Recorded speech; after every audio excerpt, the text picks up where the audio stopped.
السلام علیکم ناظرین، آج کی اس ویڈیو میں ہم آپ کو سیرت مدار العالمین رضی اللہ تعالیٰ عنہ کا چھٹا حصہ سنانے جا رہے ہیں۔ حضرت زندہ شاہ مدار رضی اللہ تعالیٰ عنہ کا وقتاً فوقتاً 7واں حج تھا۔ آپ ہند میں مختلف راستوں سے تشریف لائے، کبھی کراچی، خلج، خنبات، کبھی بھروچ، کبھی سورت، کبھی مالابار، کبھی کولمبو، کبھی مدراس، بمبئی۔ الغرض ہندوستان سے یہ آپ کا 7واں اور آخری حج تھا۔ آپ نے خلوص دل سے حج کا فریضہ انجام دیا اور مدینۃ الرسول میں حاضر ہوئے۔ عالم بے خودی میں بیٹھے تھے کہ حضور کی دولت نصیب ہوئی۔ سرور دو عالم صلی اللہ علیہ وسلم نے ارشاد فرمایا، ہندوستان میں آپ کو مستقل قیام کرنا ہے۔ سرزمین ہند میں قنوج کے جنوب میں ایک جنگل ہے جس میں تالاب ہے۔ تالاب سے یا عزیز کی آواز آتی ہے، وہی آپ کی آخری آرام گاہ ہے۔ آپ کے پہنچنے پر یہ آواز بند ہو جائے گی۔ ہندوستان میں مستقل قیام کا حکم پاتے ہی قطب المدار اپنے وطن حلب کی آخری زیارت کے لیے تشریف لے گئے۔ اس وقت خواجہ محمد ارغون بیروت کے مدرسے ابراہیمیہ خانقاہ بدیعہ مداریہ میں تعلیم حاصل کر رہے تھے۔ خبر ملتے ہی گھر تشریف لے آئے۔ حضرت سید عبداللہ رضی اللہ تعالی عنہ اپنے تینوں فرزند سید محمد ارغون، ابو الحسن تیفور اور ابو تراب فنسور کو سرکار مدار پاک کے حضور پیش کیا۔ آپ نے انہیں اپنی مانوی فرزندگی میں قبول فرمایا، بڑی نوازشیں فرمائیں اور تقرب خاص عطا فرما کر اپنے ساتھ رکھنا پسند فرمایا۔ مکے میں قیام کے دوران آپ نے محمد باسط پارسا اور محمد شاہ ظفر کو خلافت دے کر مکے میں ہی قیام کا حکم دیا اور عبداللہ کو بے بہا نعمات سے نواز کر شیخ محمد فرید کے ساتھ شام کے لیے روانہ کیا اور خود عبدالعزیز مکی کو ہمراہ لے کر مدینے ہوتے ہوئے ہندوستان کے لیے عازم سفر ہوئے۔ حضرت طاہر جو ہر وقت آپ کے ہمراہ رہتے تھے، بخارا میں قیام کے دوران آپ نے کہا، کیوں نہ آپ کو یہاں کا قطب بنا دیا جائے؟ طاہر نے کہا، اس غلام کو تمام عالم کی قطبیت ملے اور حضور سے مفارقت، تو ایسی قطبیت سے میں معذوری چاہتا ہوں۔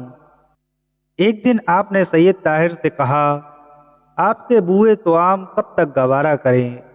حضرت طاہر کی خوراک ایک ترنج تھی، انہوں نے وہ بھی ترک کر دی۔ بخارا کے مشہور بزرگوں میں سید عبداللہ بخاری کا نام بھی آتا ہے۔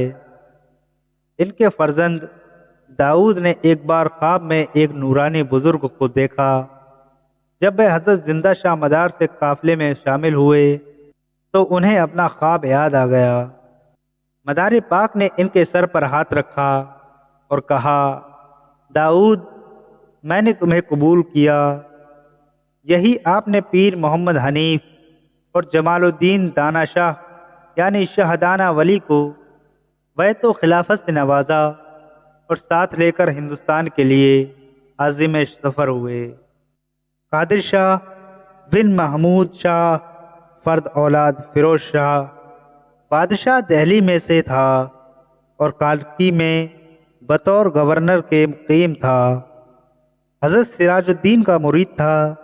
جب حضرت زندہ شاہ مدار کے خوارق و عادات اور کشف و کرامت کا شہرہ سنا اور روحانی عظمت کے چرچے ہوئے تو قادر شاہ کو بھی ملاقات کا شوق پیدا ہوا اور اس کا اظہار اس نے اپنے مرشد سے کیا، چونکہ وہ اسے بھی کھونا نہیں چاہتے تھے، اس لیے اجازت نہیں دی۔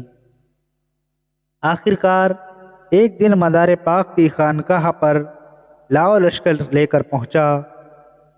جلال کا وقت ہونے کی وجہ سے اندر جانے کی اجازت نہ ملی۔ قادر شاہ نے اپنی توہین سمجھی اور گھوڑے کو حجرے کی 4 دیواری تک پہنچا دیا۔ دیوار بلند ہو گئی۔ اس نے ہاتھی سے دیکھنا چاہا، دیوار اور بلند ہو گئی۔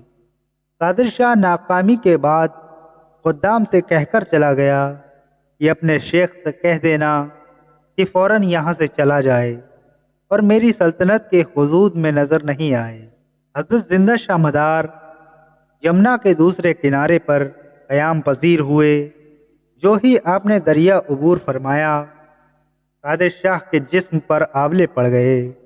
سبا تاراک، سبا سنابل، آئینہ کالکی وغیرہ میں مرقوم ہے۔ اطباء کے علاج سے ناکام قادر شاہ مرشد کی خدمت میں حاضر ہوا۔ اگرچہ یہ کام مرشد کی مرضی کے خلاف تھا، پھر بھی ان کو رحم آ گیا اور انہوں نے اپنا پیراہن پہنا دیا، جس کی برکت سے قادر شاہ کے جسم کی سوزش تو کم ہو گئی، مگر جب قطب المدار رضی اللہ تعالی عنہ کو معلوم ہوا کہ سراج الدین نے قہر الہی کا مقابلہ کر رہے ہیں، تو آپ کی زبان سے نکلا، سراج الدین کیوں نہیں جل جاتا؟ یہ فکرہ آپ کی زبان مبارک سے نکلتے ہی سراج الدین کا ظاہر و باطن جل کر خاک ہو گیا، اور جب وہ اپنی زندگی سے مایوس ہو گئے تو انہوں نے عقیدت مندوں اور عیادت کو آئے لوگوں کے سامنے کہا، میرے مرنے کے بعد مجھے غسل مت دینا۔ بعض لوگوں نے اسے وصیت کو خلافت شرع مانتے ہوئے انگلی پر پانی ڈال کر دیکھا تو پانی پڑتے ہی انگلی بہہ گئی اور یوں ہی دفن ہوئے۔ قادر شاہ بھی اچھا نہ ہو سکا، اس کی حکومت میں بھی فتور پڑ گیا۔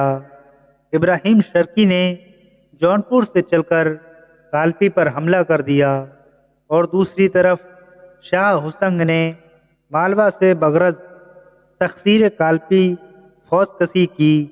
قادر شاہ مقابلہ نہ کر سکا اور بھاگ کر کالپی پر شاہ ہوشنگ کا قبضہ ہو گیا۔